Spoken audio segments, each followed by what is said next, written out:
Hello everyone, it's Barbara, and today I want to talk to you about crystals.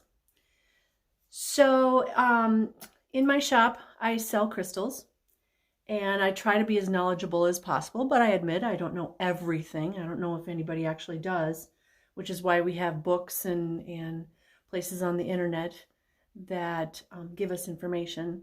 So having said all that, what I want to talk to you about today is not specific crystals, but crystals in general.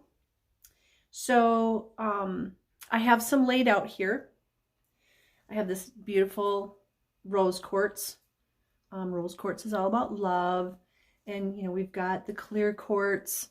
Those are amplifiers. So all these crystals resonate at a specific frequency.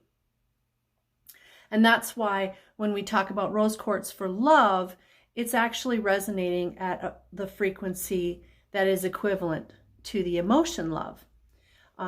This is why when we want to have a stone on us specific for a type of healing, it's because that stone resonates at that frequency for healing. For example, the lapis, I have this really pretty lapis heart right here. The lapis is really good for the throat chakra because that's where it resonates. Bumblebee jasper can resonate for the solar plexus chakra. So when we talk about crystals and shopping for crystals, I always tell people if it feels good to you, then you can take it home, basically. I don't want to say it's meant for you because sometimes we're just the vehicle to get it where it needs to go. But if we feel really inclined to take this geode home, for example, but then 3 months down the road, we feel very inclined to give it to a specific person. Maybe they're, going through something, they're in the hospital, they're going through a divorce or something. All of a sudden, you just feel like you need to give them that crystal. It's because that's where it's meant to be. Now, if you think about these crystals as living, breathing entities, like no different than we are, no different than our dogs and cats and horses in our lives, sometimes we're the vehicle to get them where they need to go because they can't necessarily walk to the house that they need to be at. And maybe in my previous example, that geode would need to be with us for 3 months before it moved on. So they have specific things that they can help us with. But when we're shopping for crystals, we don't just go for, oh, that's the pretty one, or that's the biggest one, or whatever. We need to go with that intuitive side of us, that right brain, that the heart, where, wow, I hear you. You really want to be with me.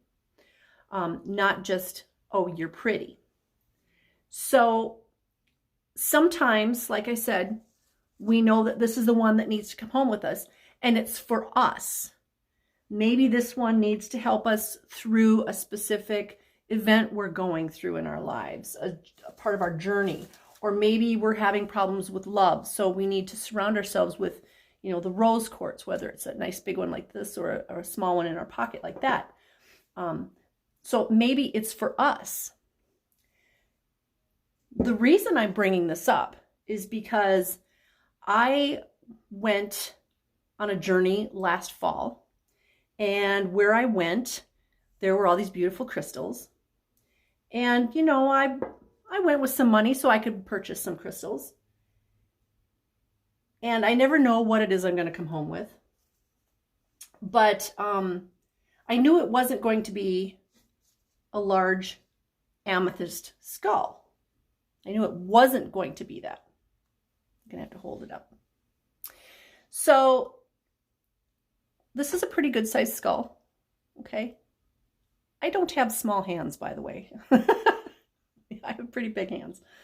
I wasn't planning on bringing home a fairly good sized amethyst skull. And when I saw this one, I was just thinking, no. And yet, the longer I was there, the more this skull called out to me. And I kept thinking, no, that's not what I'm looking for. And I don't want to spend that much money on just one skull. And also this one actually has the top of her head cut out so you can put in a candle. And I really wasn't in the market for that. So I listened to my intuition. I listened to the voices, and the voices said, this needs to come home with me. So as we're shopping, we're usually thinking, what do I need? But this one was, I'm coming home with you, even if you don't need me. So I get it home, and I always meditate with my larger crystals and find out who they are. I often get a name. I get male or female. I ask one question at a time. So I might ask one question, and 3 days later, I might ask the second question. I give them lots of time, and I give me lots of time because I don't always get the answer the first time. So I kept feeling like this one was very masculine. And one night when we were meditating together, all of a sudden I heard this female voice come through, and she told me her name. And I was really taken aback because I thought this was very masculine.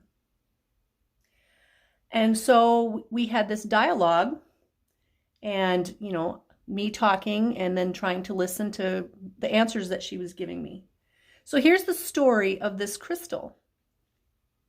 She was really saddened by the fact that somebody had drilled this hole in the top of her head for a candle. She didn't want a candle in the top of her head. I mean, who would? She didn't feel pretty. And so her whole purpose in coming home with me was so that I could help her. Not so that she could help me necessarily, but because she knew I could help her. She knew I would listen and help her. So I asked her what she needed, and she said she just needs to feel pretty again. And so I said, well, what if I put a crystal on the top of your head? And she said that would be okay. And I asked her what kind of crystal, and she immediately said blue. Sparkles, blue. And so I found this lovely, hopefully you can see it right here, this bornite. This is peacock ore. And so I put that there, and we had a little conversation about it, and she said more. And so I went hunting around my personal collection and all my sparklies. And basically what I came up with was, how would you like a crown? And she thought that was awesome. So this is actually a bracelet that was made by a local veteran, and that was given to me. So this is a Swarovski crystal bracelet. And this is a bunch of single terminated clear quartz. So the points are sticking up. There's a whole bunch of them in there.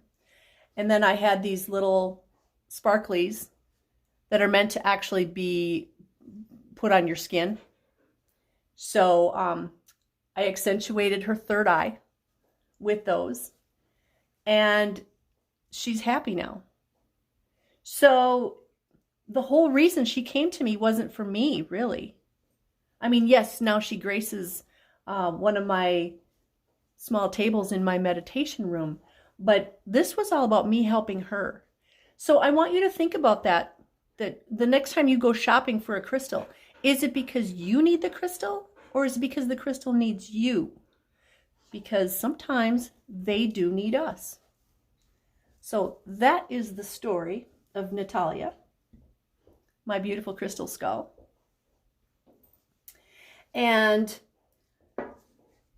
it's just one of those things that we just don't necessarily think about. We think, oh, it's a pretty crystal. This is going to adorn my altar, my table, my whatever.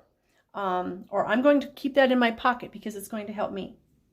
So I just want you to think about the next time you go crystal shopping, that maybe you are there to heal the crystal. Just a thought. Thank you for joining me today, everybody. I hope you have a lovely rest of the day. Enjoy our beautiful weather, and namaste.